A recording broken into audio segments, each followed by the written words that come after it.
Hello guys, in today's video I will show you how to overclock your monitor to get a higher refresh rate on your monitor. So the first thing, go to NVIDIA Control Panel and right here go to change resolution, select your monitor you want to change your refresh rate, and here you just click on enable resolution not exposed by the display.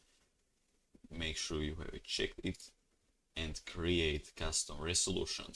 Right here, just here, refresh rate, try to set it lower, like 5 FPS more that your monitor have, and just test it. If it works, now you can apply for 149 Hz as I have right here, and just press apply, and now you have 149 Hz monitor.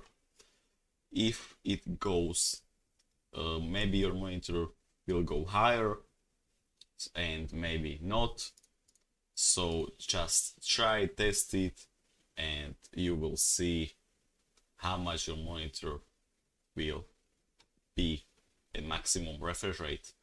So that's it guys, I hope you enjoyed this video. Leave a like and I will see you in the next video. Bye guys.